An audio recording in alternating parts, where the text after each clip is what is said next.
Today is Saturday, May 7th, 2016, and this is the Bunny Slippers of Evil Job Seekers Call-In Show, presented by Evil Bunny Consulting. I'm your host, Tyrone Griffin, and if it's 3 p.m. and you have on your bunny slippers, you are not looking for a job. Welcome, first-time and returning listeners. In this show, we discuss strategies and tactics of job search, staying motivated, and dealing with career transition. For more tips, resources, daily motivations, and to listen to archive shows, go to the website, bunnyslippersofevil.com. There we also find links to our Facebook page, our Twitter handle, and our YouTube channel. If you are listening live, you can call in with your questions at 347-202-0929. Again, that number is 347-202-0929. And now a word from our sponsors. Evil Bunny Consulting, is the job search alternative to expensive outplacement. They give company-sponsored job search workshops as well as the one-on-one job search boot camp. For more information, go to bunnyslippersofevil.com. Resume Edit is the low-cost, high-quality resume writing company with resumes as low as $35 written by certified resume writers. You can find them online at resume4edit.com or call 404-860-2473. Be sure to tell them you heard about them on the Bunny Slippers of Evil Job Seekers podcast. Let 3dresumes.net turn your resume to a web page with a customized domain for 12 months for only $30. Help hiring managers and recruiters find you. Make your resume available 24/7 and get a professional email address just for your job search. You can see my online resume at tyronegriffin.com, and for more information on how to get your own, go to 3dresumes.net. If you're thinking or about to look for a job in today's world, you will find a new reality in the job search process. The world has changed. Job search today is much more complicated than 5 years ago. Volumes of resumes, more applicant screening systems, depersonalized applications, panel interviews, team hiring, long complicated applications, branding and social media. Yes, the world has changed. But have you? Are you still trying yesterday's approach? Why struggle and miss out on today's opportunity? Career Oyster is here to help. Great coaches, the latest resources, unique strategies personally tailored for your job search. Find out the new reality and how you can prevent costly mistakes. To register for a free 45-minute private session with head coach Howard Caddy, go to careeroyster.com. Find out the facts now. You'll be glad you did. Remember their motto, the world is your oyster, be the pearl. Good morning, everybody, and welcome to a special Mother's Day edition of the Bunny Slippers of Evil Job Seekers podcast. I'm not home in my usual studio, as you can see from the background, those watching on video. I'm in Wilmington, North Carolina, which is where I was born, and I am here visiting my mother. My grandmother, and my aunt are all buried here. So all I say is this: if you have your mother or somebody like a mother to you still with you, today is the day you go find them and be with them this weekend. This is what this is for. So, but yeah, if you're fortunate enough to still have your mother or that mother figure around you, please let them know how you feel about them. So then today's show, first time I've done this, so I don't know how well it's going to go, but it's what I call a special Mother's Day edition of the podcast. First of all, I want to say thank you to my mother and to all the women out there, and in some cases men, who have been like mothers to some people. Great work. Thank you for your service. Okay, enough of the nostalgia and whatnot. But and I do have notes this week too. So I thought about, if you're a mom and you are in job search, what is it? What are the special needs or the special issues that you're dealing with that most other people aren't dealing with? I thought of a couple things. One thing, as a mom, and this is less about moms and more about our society. I mean, things are changing now, but a lot of times moms have to. If you're a mom in job search, you're still expected to hold it down. You're expected to still, be a mom, in some cases be a wife, be a mother, while you're looking for a job. You're expected to come home and cook, and there are interpersonal dynamics at play when you're everybody's relationship is different, and I think it's changing now. But traditionally, historically, you know, the man worked and the woman stayed home. Now you have more two dual income households. Before you think I'm a male chauvinist or anything, I know any woman that wants to get out there and work, God bless her, go for it.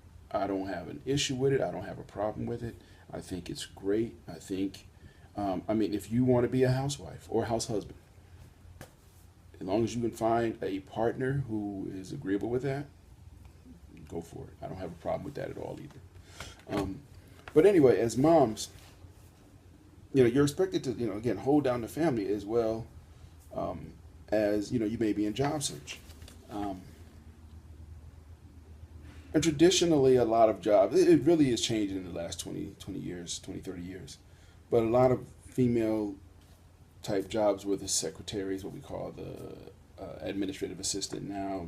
And women aren't falling in, women aren't limited to those categories anymore.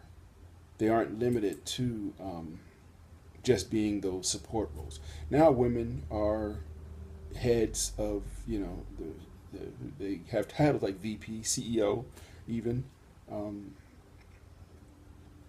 So it's not as traditional. So it's more being it's more fair in my opinion, where you win.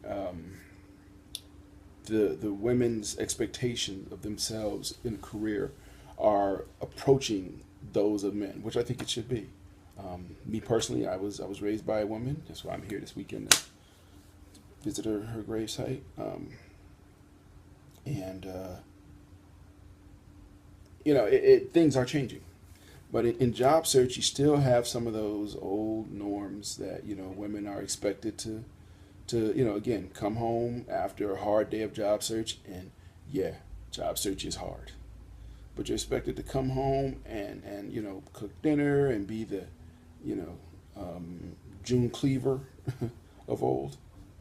It's not fair. So you're dealing with a whole different set of issues. There are things sometimes in interviews. In an interview they're not supposed to ask some questions, about family and things like that. It's unfortunate, but sometimes you still have some hiring managers, bosses even, who feel the woman's job is to be in home. And that's not fair. It's not right. And you find yourself in a situation where you're find yourself in that situation where you're in an interview, and there are questions they're not supposed to ask. People ask them. Let me be honest. They'll find ways around asking them. Instead of saying, "Do you have kids?" and are you going to be expecting to be home with them? They may say something like, "So tell us about your hobbies." And from that they can kind of glean if your hobbies are horseback riding and reading and things like that, and that's all you say. Chances are you probably don't have kids. That's it's one of those sneaky ways. It doesn't always work, but sometimes that's what people will do. But anyway, my point for this show is again that moms have a lot of different. They're dealing with a lot of different issues than men in job search, than even single women. If you're single and unattached, no kids, you can look for opportunities in other cities.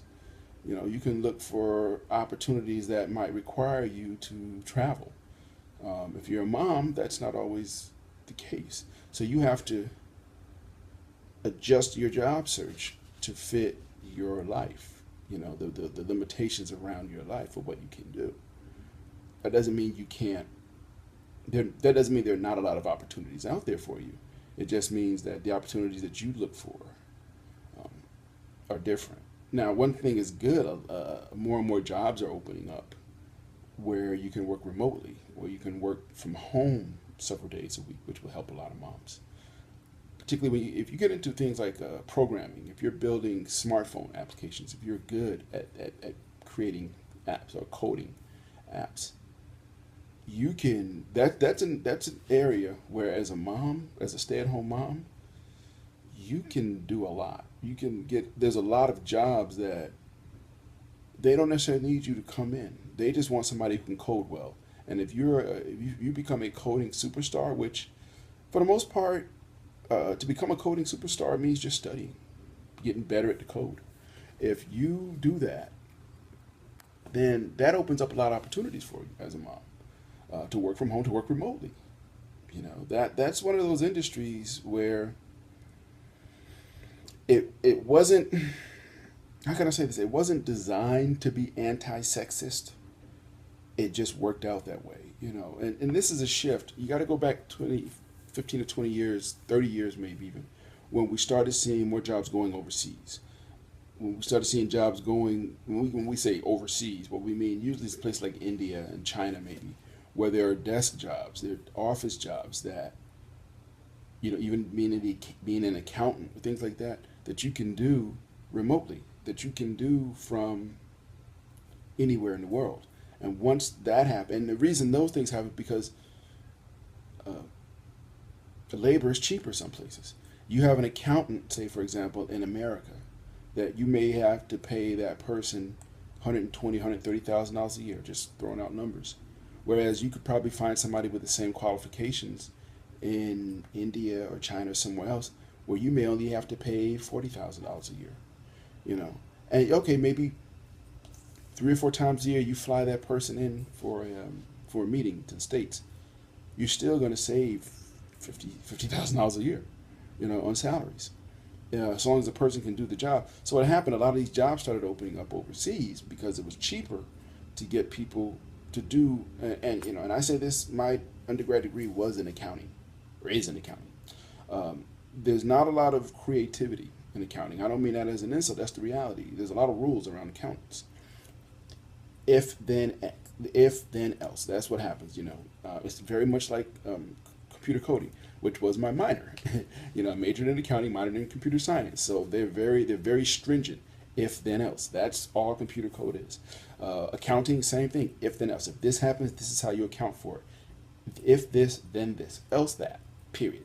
So those jobs, they found that okay, we don't necessarily need somebody coming in every day to do that job. All we need are the financial statements. All we need is we need to ship them the transactions, and we need them to document them in the book the right way, in the system the right way, so that at the end of the month, end of the year, we can generate out our reports. You get an example that my accountant, the accountant I use. Yes, I do use an accountant because my taxes got crazy a couple of years ago. The accountant that I use is a woman. I've been using her for maybe 7 or 8 years now. I haven't personally seen her in maybe 4 years. I have had no need to go see her in literally maybe 4 years. We can upload everything. I can upload all my documents. When she needs me to sign something, she uploads it, download, do electronic signature, and boom. So, that's my account. Probably the most important business person in my life. But I don't see her anymore. If she lives, I think, about 25 miles away from me. She could live 1,000 miles away from me. We get on the phone once, maybe twice a year. I upload my files. She does the taxes, upload it, pay her online, and we're done. So as a mom, as a if you need to be a stay-at-home mom, that's a great job. I think the CPA position, the independent CPA, I'll say that, the independent CPA position now is very much a stay-at-home job. There's lots of jobs that where I work. My team work from home 3 days a week. I come in every day because I'm old school and that's just how I roll. But my team comes in 2 days a week, and they do their job from home or they do the job from wherever. So as a mom, there are lots of opportunities. So if you want to start looking for, if you're looking in the job search, if you're in job search, think about those kinds of jobs that people can do remotely, where they're paying for your brain power versus your actual hands. You know, you couldn't be a mechanic, you can't be a doctor and work remote. You know, you can't be a. Excuse me. Oh, I'm so sorry. But you can't be anything where you need to be there. You know, nanny, daycare provider. You can't do that remotely, but you can do things, very well-paying jobs, remotely. So you know when you look at your job search, think about that. So now let's talk about the the job search process. You know, or how to get through it. One of the things I suggest as a single mom, if you're even if you're not a single mom, if you're a mom, one thing I would suggest you do is develop you know, you're lucky if you do have a support network, a spouse, partner, some family who's close, some friends who can help you with the kids or whatever else. But you know what? This is a great time to make friends with other moms. Chances are you are not the only mom in transition. Um, like I always say, you know, I'm lucky and blessed that I'm in the Atlanta area. We have a really thriving, and unfortunately, a very thriving job search community. So lots of meetings, lots of people out there, and but they're kind of connected. So if you need to develop, you could probably develop, you get the word out and develop a job networking meeting for moms looking for jobs, and you could probably rather quickly um, get that up to speed of just moms, because you all have you have very similar issues. Okay, but why would you want to develop a network with moms? Well, moms can be your support network. You can help each other. You know, there may be times, you know, when you know, because you all have very limited time, depending on how old your kids are, what your personal situation is, where you know you can help each other out. Say, hey, look, I got an interview at this time, or I have to meet with this person. Can you watch my kid? You know, and then when you have something, I'll watch your kid. You know, but also you can commiserate with each other. And you know, it's funny. They misery loves company. It's not just that misery loves company, but when you're going through a hard time, it's good if you have somebody who can appreciate what you're going through, who can commiserate with you and understand. Yeah, these are the challenges that this person has right now. I understand these challenges. Um, that's that's a really important thing, to have somebody who can understand those challenges, because there are times when you know your spouse or partner may be your best friend in the world, but unfortunately, if they are working, there are some things that they just can't relate to, um, because they haven't been there. You know, it's like people come back. You know, people come back from war. You know, to a loving family, but sometimes that family cannot understand what this person has been going through for the last 6 months. You know, how do you explain to your spouse what it's like to be in a foxhole in some foreign country all night, getting shot at in the middle of open field? You can't explain that to somebody who's driving the mommy wagon or the daddy wagon, driving kids to daycare every day. They can't relate to it. It's not that they don't want to, they just can't. So you find a support network of I won't say like-minded, like experienced people, you know, moms who are in job search. I always say this: the best thing in job search is to develop your network, but try to help other people, because if you do that, you will be surprised how often it comes back to help you. How often that people um, will reach out and help you as well if you show yourself as somebody who helps other people. So do that. even if you want to say, okay, and this kind of goes to even before I touch on this a minute. Don't step on anybody's toes. But if you're single, when you're looking for a partner, you have your list of requirements for whatever. One of the most important things is find somebody who will work with you, who is willing to work with you. And what I mean by that is, you find somebody who is, if rough times come up like this, like job search, somebody who will, excuse me, who will support you, not just financially, but emotionally, somebody who will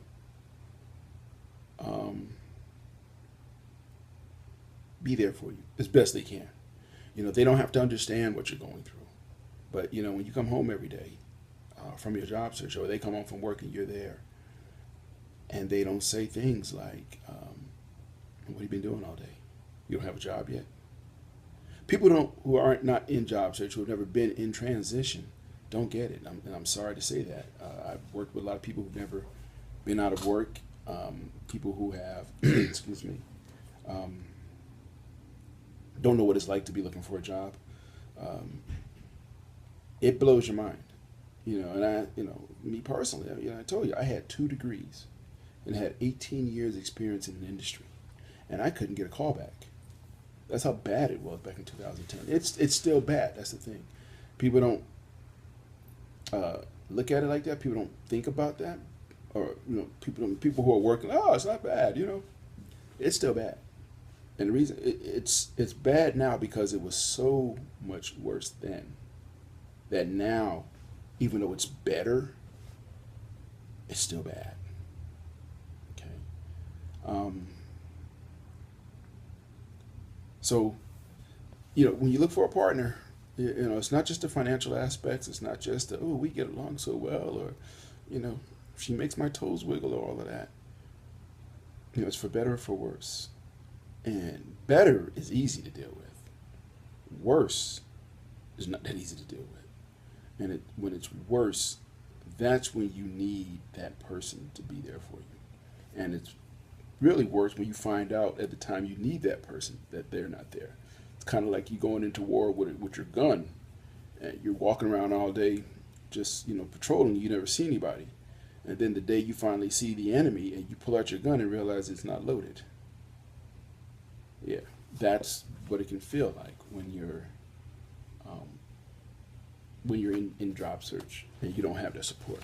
So, but again, for moms, you do have special needs, special circumstances. I won't say needs, but you have special circumstances that other people don't have. So yeah, try to find a support network. Understand this: you are not alone. There are lots of women and men, but this, we'll probably do a men's show next month, maybe. I don't know. But as far as moms, there's lots of women out there that are dealing with some of the same situations you are, on the job, off the job, in transition. When you're looking for a job, trying to find those jobs that are work from home. Those industries especially are things where, they don't need your physical presence there. Where they say, yeah, you can work from home. And a lot of companies are going to work from home just because it's a whole lot cheaper. You don't have the real estate. A company I used to work for, and I worked in finance, this cracked me up. They had a call center, and if anybody knows the Atlanta area, Buckhead is the one of the most expensive areas in Atlanta. It's where the $1 million homes, at least one area where all these $1 million homes are and things like that. We put a call center there, and it was like, okay, the real estate is disgustingly expensive. Number one. Number two, anybody working in that call center, chances are they're not living in Buckhead. So everybody working there has to travel from somewhere else. So it was one of those decisions where it's like, that was the dumbest decision in the world, in my opinion, to put a call center in Buckhead. And, it just boggled the mind. But anyway, sorry, anybody in the drinking game, take a swig for that one, because that was a rat hole. But anyway, as moms, you have special circumstances. So look for those jobs. As I said, look for those jobs that allow you to work from home, especially those industries, the technology industries now. Yes, for every Apple you have that has a huge campus, and they're building an even huger campus. I went to the campus years ago.